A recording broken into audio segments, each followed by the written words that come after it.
Hello everyone. So in previous section, we discussed about हमारा हेमाटोक्रेट RBC मास, ठीक है, physiologic anemia of pregnancy, the acute hemorrhagic bleeding in case of gunshot wound, and we discussed in detail about hemoglobin, hematocrit, and RBC count as a measure of concentration rather than a measure of amount. And हमने पढ़ा कि क्या effects रहते हैं overall anaemia में, क्या होता है, और एमसीवी के बेसिस पे हम 3 तरह से क्लासीफाई कर सकते हैं एनीमियाज़ को, ठीक है। नॉर्मल वैल्यूज़ पढ़ी हेमाटोक्रिट की, हीमोग्लोबिन की, ये सारा कुछ, ठीक है, जो कि हमारा बेस स्ट्रॉन्ग करता है एनीमियाज़ के बारे में, जो हम आगे पढ़ेंगे, ठीक है। सो अगर वो वीडियो नहीं देखी है, यू मस्ट वॉच इट, क्योंकि उसके बिना हम ये नहीं समझ पाएंगे आगे जो भी हम पढ़ने जा रहे हैं अब। तो पहले हम स्टार्ट करते हैं माइक्रोसिटिक एनीमिया से, ठीक है। मैंने पिछले उसमें डेफिनेशन बताई है। इट इज़ जब हमारा एमसीवी कितना है, लेस देन 80। ओके, तो अगर ऐसा रहता है तो वी कैन से कि माइक्रोसिटिक एनीमिया है। माइक्रो क्यों कहा जाता है? क्योंकि आरबीसीज का साइज कम हो जाता है। ये हम आगे पढ़ेंगे, अभी ये चीज़ नहीं डिस्कस करेंगे, वो एक अलग थ्योरी है। पहले हम ओवरव्यू ले लेते हैं कि एनीमिया जिसमें mean corpuscular volume it's less than 80, we say it as microcytic anaemia, and they are usually due to decreased production of hemoglobin. They are due to decreased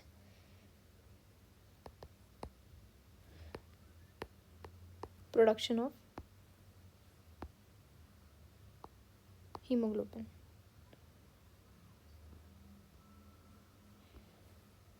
Now what is hemoglobin? Hemoglobin is basically heme plus globin. How do we form heme?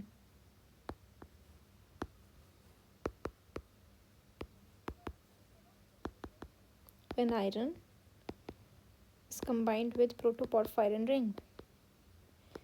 It's the concept of biochemistry. Then heme is formed. Okay, so we have protoporphyrin ring which is present in mitochondria. वहाँ पे बनती है, we will study about it, the process. And iron comes and combined with this thing, and when iron is combined with protoporphyrin ring, it forms heme, and heme with the globin chain, it's called hemoglobin. Okay, so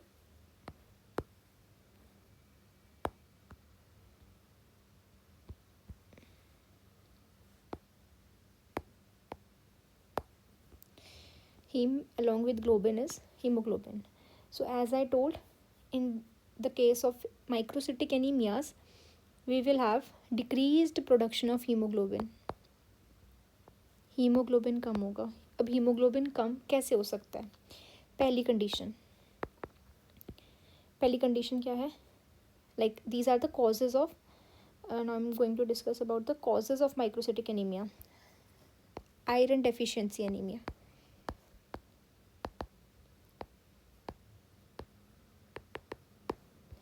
क्योंकि haem, iron और what happened,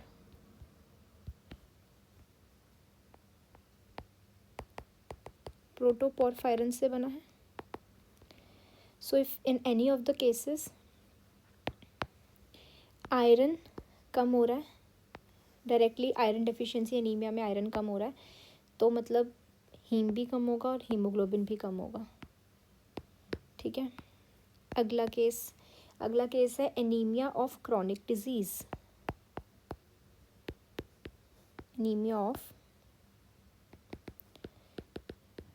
chronic disease, इसमें क्या होता है कि बहुत time तक अगर तुम्हें कोई बीमारी रहती है ना, तो कहा जाता है कि iron is in the body, iron is present in body,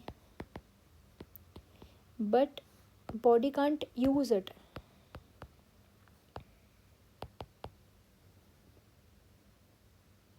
Body can't use it because of some chronic disease. तो मतलब ओवरऑल chronic disease में आयरन कम हो जाएगा. आयरन कम होगा तो हीम कम होगा और हीमोग्लोबिन भी कम होगा. The second most reason for the anemia, microcytic anemia. Third is sideroblastic anemia. Sideroblastic anaemia में दिक्कत रहती है प्रोटोपॉर्फायरिन में. Any substance that decreases the amount of प्रोटोपॉर्फायरिन.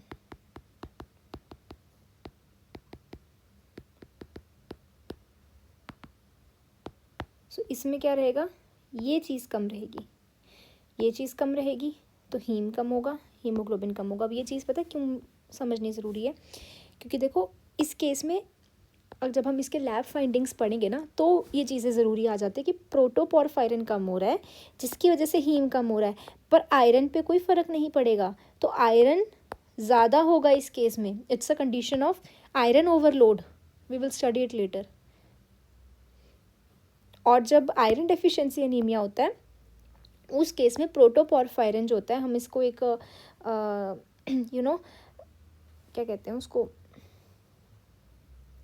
Basically एक जो टेस्ट होता है उससे मेजर करते हैं और उसमें हम कहते हैं जो हमारे पास क्या कहते हैं इसको, आयरन विच इज़ प्रोटोपॉर्फायरिन जो एरिथ्रोब्लास्ट, फ्री एरिथ्रोब्लास्ट प्रोटोपॉर्फायरिन, तो वो चीज़ ज़्यादा रहेगी उस केस में. क्यों? क्योंकि प्रोटोपॉर्फायरिन पे तो कोई फ़र्क ही नहीं पड़ रहा ना.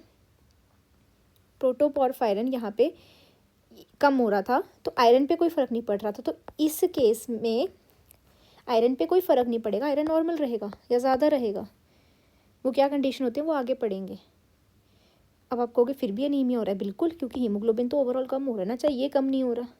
इसीलिए कहते हैं कि वो जो एक हमारे मन में, हमारे माइंड में एक एक हाइपोथेटिकल डेफिनेशन बन रखी है कि आयरन कम है तो हीमोग्लोबिन कम है या मतलब एनीमिया हो जाएगा. तो ऐसा नहीं होता, वो कई चीज़ों पे डिपेंड करता है. ठीक है. सो बेसिकली प्रोटोपॉर्फायरिन जब कम है तो आयरन ठीक है. तो ये एक कंडीशन है आयरन ओवरलोड की, वो हम आगे पढ़ेंगे कैसे. फिर भी एनीमिया होगा, फिर भी हीमोग्लोबिन कम होगा. आयरन डेफिशिएंसी इन एनीमिया में आयरन कम रहता है पर ये चीज़ नॉर्मल रहती है. तो इस केस में फ्री प्रोटोपॉर्फायरिन या इसे हम फ्री एरिथ्रोब्लास्टिक प्रोटोपॉर्फायरिन कहते हैं, वो नॉर्मल रहेगा, वो ज़्यादा रहेगा, पर ये चीज़ कम रहेगी. फिर एनीमिया, फिर भी एनीमिया. ठीक है. इसके बाद लास्ट जो हम माइक्रोसिटिक एनीमिया के सब टाइप में पढ़ते हैं. एनीमियाज़ की पहली टाइप माइक्रोसिटिक एनीमिया और उसके आगे सब types iron deficiency anaemia, anaemia of chronic disease, sideroblastic anaemia and thalassaemias. Thalassaemias के बारे में हमने एक ओवरव्यू हमें पता है, हमने +1 +2 में पढ़ रखा है. It's basically decreased production of globin chain.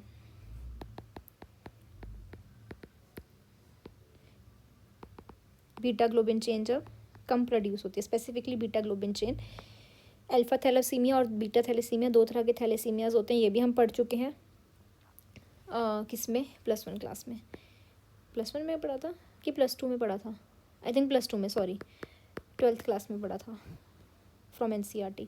तो इस केस में ग्लोबिन चेन कम होएगी. किस केस में? थैलेसीमिया के केस में ग्लोबिन चेन का जो प्रोडक्शन है वो कम होगा. तो अगर ग्लोबिन कम हो रहा है तो भी हीमोग्लोबिन कम होगा. हीम नॉर्मल रहेगा, हीम में कोई फ़र्क नहीं पड़ेगा, ना आयरन में फ़र्क पड़ेगा ना प्रोटोपॉर्फायरिन में, पर सिर्फ ग्लोबिन चेन डिफेक्टिव है उसकी वजह से हीमोग्लोबिन में फ़र्क पड़ेगा. अच्छा, ये डिफेक्टिव भी हो सकती है या कोई और परेशानी? नहीं, डिफेक्टिव नहीं होती, कम प्रोड्यूस होती है. ये हम पढ़ेंगे आगे. मतलब वो डिपेंड करता है ना, अल्फ़ा है कि बीटा है कि क्या है ना. वो टिपिकल कंडीशन आ गई, सॉरी, वो हम आगे पढ़ेंगे. हाँ, पर ग्लोबिन चेन कम प्रोड्यूस होएगी, उससे से हीमोग्लोबिन कम होगा, बेसिकली एनीमिया हो जाएगा, पर ये चीज़ नॉर्मल रहेगी उसमें. तो ये कंसेप्ट है कि रिवाइज करें. हीम आयरन और प्रोटोपॉर्फायरिन को मिला के बनता है. हीमोग्लोबिन कब कम होगा, या तो आयरन कम हो रहा है, वो दो कंडीशंस में होगा, या तो डायरेक्टली आयरन डेफिशिएंसी एनीमिया है, या फिर क्रॉनिक डिजीज़ है कोई जिसकी वजह से आयरन यूज़ नहीं हो पा रहा है, ठीक है। तीसरी कंडीशन है जब प्रोटोपॉर्फायरिन रिंग नहीं प्रोड्यूस हो रही, ठीक है, कम है, तो वो होती है सिड्रोब्लास्टिक एनीमिया। उसकी वजह से क्या होता है, ये चीज़ नॉर्मल रहती है, ये चीज़ नॉर्मल रहती है, पर ये चीज़ कम हो जाती है। और थैलेसीमिया में ग्लोबिन चेन खराब प्रोड्यूस होती है, फिर ये कम प्रोड्यूस होती है बेसिकली, तो हीमोग्लोबिन कम हो जाता है, ये चीज़ नॉर्मल रहती है उसमें। आई hope you get the overview. Now let's start with the main concept कि हमारे पास हीमोग्लोबिन क्या कहते हैं, कम प्रोड्यूस हो रहा है। नाउ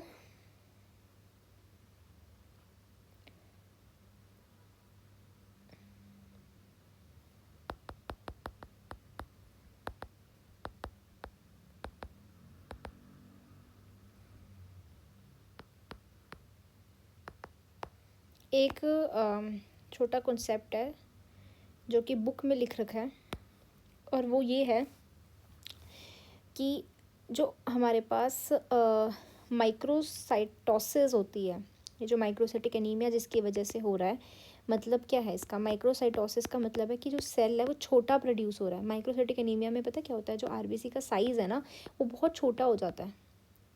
तो वो क्यों होता है, वो क्यों होता है, मैंने जैसे बताया ना कि आरबीसी का साइज़ छोटा होगा, तो वो क्यों होगा, ये हमारे बुक में कुछ इस तरीके से बताया गया है कि आरबीसीज किससे बनते हैं, एरिथ्रोब्लास्ट से। दीज आर एरिथ्रोब्लास्ट, ठीक है। तो ये आगे डिवाइड करेगा, ये एरिथ्रोब्लास्ट है, ये आगे डिवाइड करेगा दो सेल्स में, फिर ये आगे अपनी जो भी है डिवीज़न होगी। तो एक उसकी नॉर्मल जो डिवीज़न होती है, उस नॉर्मल डिवीज़न के बाद हमारे पास आरबीसीज बनेंगे, ये आरबीसीज बन गए, फॉर एग्जांपल 4 आरबीसीज बन गए, ठीक है। लेकिन माइक्रोसाइटिक एनीमिया में क्या होता है ना कि खून की कमी होने की वजह से एक एबनॉर्मल सिग्नल पहुंचता है एरिथ्रोब्लास्ट में कि आरबीसीज कम है, ठीक है, आरबीसी मास कम है, और उसकी वजह से तेरे को और आरबीसीज बनाने पड़ेंगे। तो ये डिवीज़न अपनी बढ़ा देता है, और उस एक्स्ट्रा डिवीज़न की वजह से जो ये हमारे नॉर्मल आरबीसीज बन रहे थे ना वो थोड़े छोटे हो जाते हैं। तो मतलब आरबीसीज बनते हैं पर वो थोड़े छोटे बनते हैं, and why it happens because of this extra division. I hope you get this point, I forgot to mention it before, but it's important because it's significantly mentioned in the book कि हमारे एरिथ्रोब्लास्ट्स जो हैं RBCs बनाते हैं bye division. एक normal division होगी और हमारे ये फॉर एग्जांपल 4 डॉटर सेल्स बन गए, 4 डॉटर सेल्स हमारी ये आरबीसीज है, नॉर्मल, ये नॉर्मल शेप है। पर जब एनीमिया होगा तो उस केस में जब खून की कमी होती है तो एक सिग्नल पहुंचेगा कि भाई कम है खून, और आरबीसीज बनाओ, और बनाओ, और बनाने के चक्कर में वो ख़राब बन जाते हैं, एक्स्ट्रा डिवीज़न के चक्कर में वो बहुत छोटे बन जाते हैं, which leads to microcytic anaemia. So basically RBC progenitor cells which are erythroblast, where are they present in bone marrow,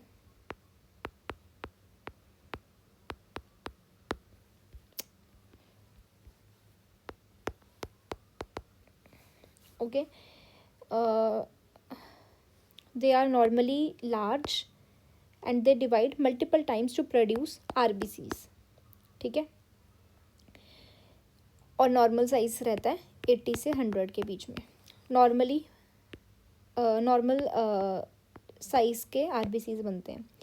but in case of microcytosis, ये जो प्रोसेस था ना, ये एक्स्ट्रा डिवीजन की वजह से ये वाले जो सेल्स बने हैं, wait really sorry for the glitch, ये वाले जो ये these cells, ये सारे छोटे छोटे cells है ना, these all they are the cells which are produced due to microcytosis, ठीक है। माइक्रो मतलब छोटा, साइटोसिस मतलब सेल डिवीजन। ठीक है, बहुत छोटे cells. So microcytosis is due to an extra division which occurs to maintain haemoglobin concentration. कि भाई सिग्नल आया कि हीमोग्लोबिन कम है, खून की कमी है, तो एक्स्ट्रा आरबीसीज बना. तो एक्स्ट्रा बनाने के चक्कर में जो बन रहे थे ना, वो नॉर्मल की जगह ख़राब बन जाते हैं. और ख़राब कुछ इस प्रकार से बनते हैं कि वो थोड़े कम छोटे साइज़ के बनते हैं. That is what microcytic anaemia. Basic reasoning behind the word microcytic in case of microcytic anaemia. और हीमोग्लोबिन हमने ये उसके आगे पढ़ लिया है कि it's basically haem and globin, जो कि हीम में भी आयरन और प्रोटोपॉर्फायरिन है. तो क्या कॉजेज रहते हैं माइक्रोसिटिक एनीमिया के? So these are the 4 causes for microcytic anaemia. They are helpful in subjective exams, objective as well. पर ऑब्जेक्टिव में ऐसे डायरेक्ट क्वेश्चंस तो नहीं आते हैं, ठीक है. पर कई बार सब्जेक्टिव एग्जाम्स में आ जाता है कि what is iron deficiency anaemia, या फिर what are the causes of microcytic anaemias, what is the major reason behind microcytosis, है ना. तो उसमें फिर अपनी थ्योरी है भाई, अपनी है, पेन अपने हाथ में है, जो मर्जी लिखो. पर जब ऑप्शंस आती हैं तो फिर you have to use your brain. So iron deficiency anaemia, जैसा मैंने नाम से ही पता लग रहा है, पहले भी बता दिया कि it is due to decrease level of iron, decrease levels of iron. और हमें पता है आयरन और प्रोटोपॉर्फायरिन मिलके क्या बनाता था? Haem.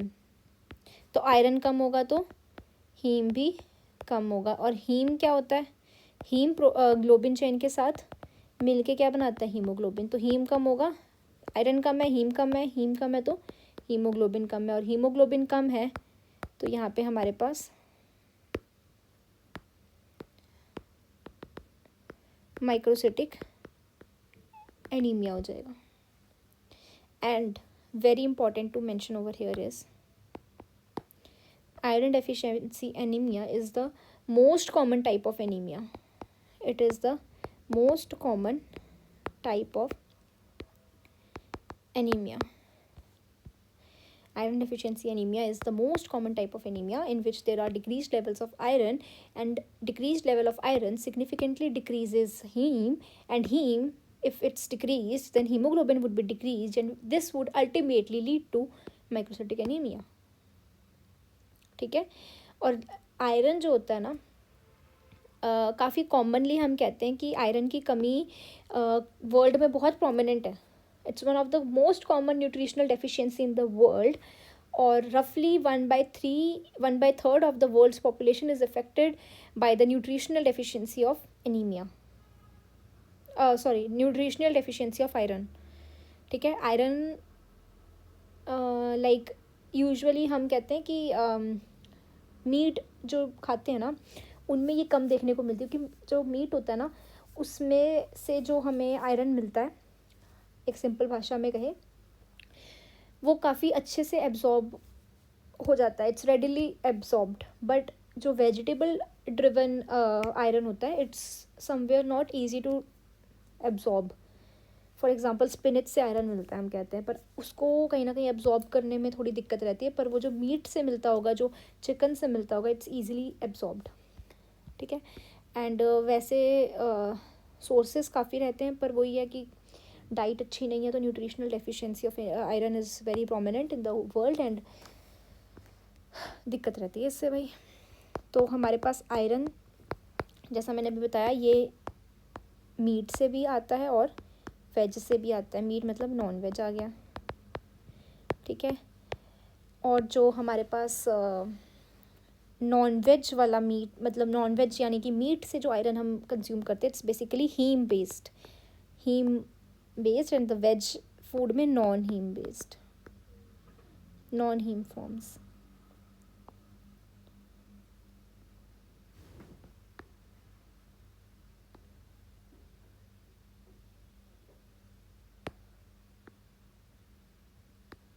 I hope you get this point कि जो नॉन वेज खाते हैं, जो उसमें से आयरन निकलता है, आयरन प्रोड्यूस होता है, इट्स हीम फॉर्म, एंड जो वेज होते हैं उनमें नॉन हीम फॉर्म वाला होता है. And I want to tell here that the absorption of meat derived heme form of iron, it's readily absorbed.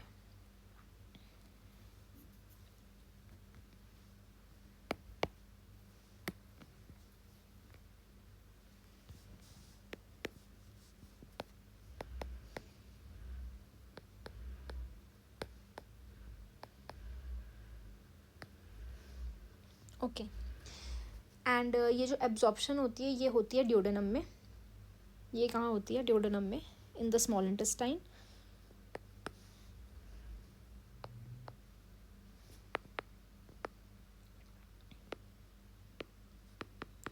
Duodenum में, स्मॉल इंटेस्टाइन में होती है. और कौन करता है? एंटेरोसाइट्स. एंटेरोसाइट्स क्या होते हैं? They are the cells of small intestine, and they have heme and non-heme transporters, where heme form is more readily absorbed. Okay, so heme and non-heme दोनों को ही absorb करने के transporters होते हैं, और वो transporters का नाम होता है DMT1 transporters. तो इसका एक मैं रफ व्यू पहले समझाना चाहूँगी, फिर हम थ्योरी पढ़ते हैं. These are the cells, for example, these are the cells of intestine.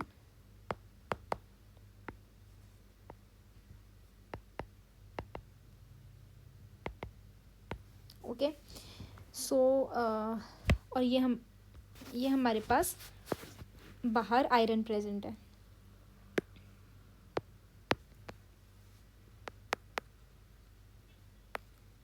ठीक है, ये हमारी ल्यूमन में प्रेजेंट है. तो क्या होता है ना, जो एंटेरोसाइट्स होते हैं ना, इसके अंदर ये एक वो होता है, what do we call it, port type सा होता है, मतलब चैनल होता है which allows the transport of iron from the lumen to the major organs जहाँ पे ज़रूरत है. ठीक है, और इसको हम कहते हैं फेरोपोर्टिन.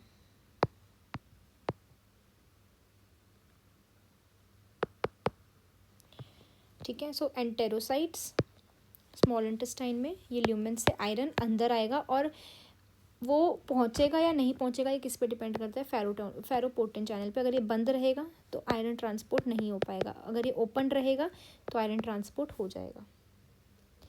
सो ये आयरन हमारा आया और ये ओपन था, तो ये एंटेरोसाइट्स यहाँ पे बाहर पहुँच गया.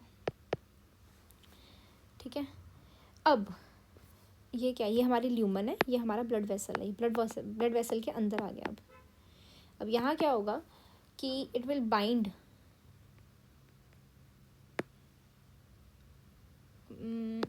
बाइंड टू अ ट्रांसपोर्टर जिसका नाम है ट्रांसफेरिन. इट्स वेरी इंपॉर्टेंट कि यहाँ पे आयरन ट्रांसफेरिन से बाइंड करता है, और उसके बाद ये आगे ट्रांसपोर्ट कराता है आयरन को दो मेन जगहों पे. एक है लीवर और एक है bone marrow macrophages.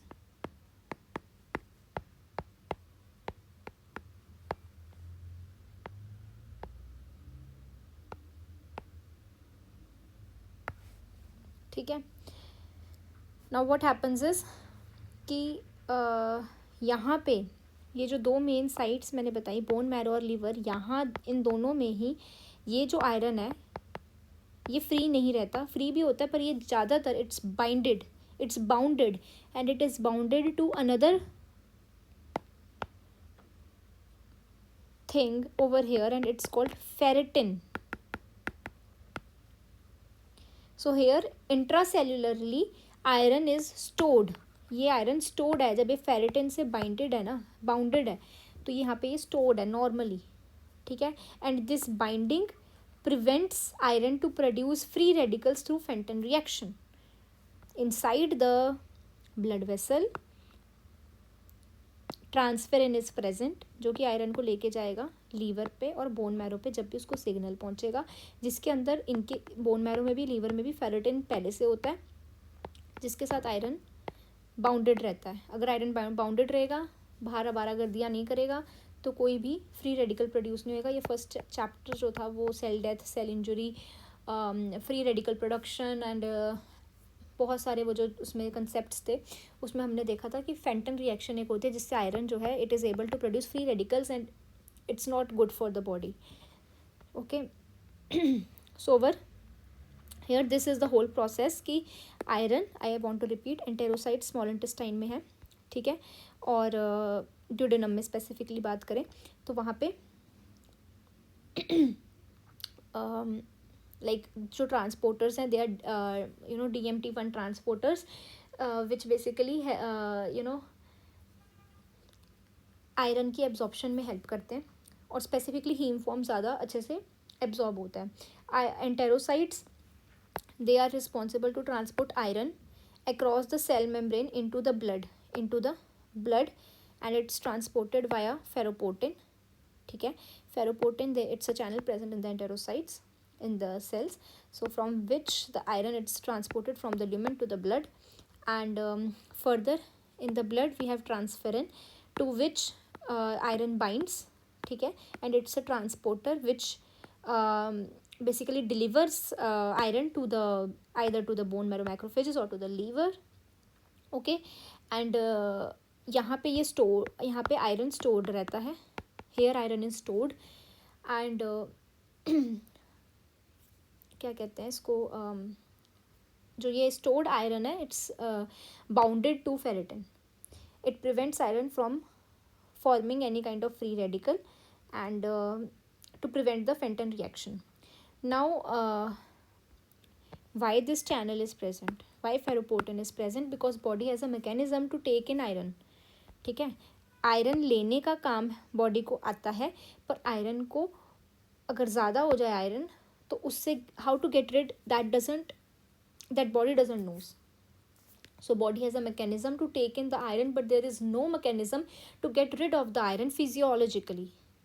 So so that no extra iron uptake by the enterocytes occur in the blood, iron is always bounded, especially to the transferrin, and we have channels ferroportin to mediate this intake of the iron over here.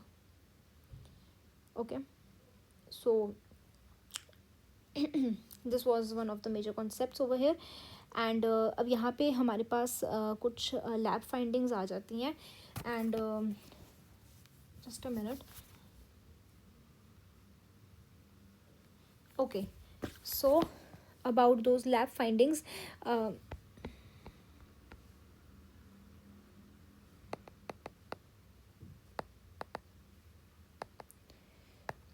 जब भी हम देखते हैं lab findings तो कुछ चीज़ें देखते हैं.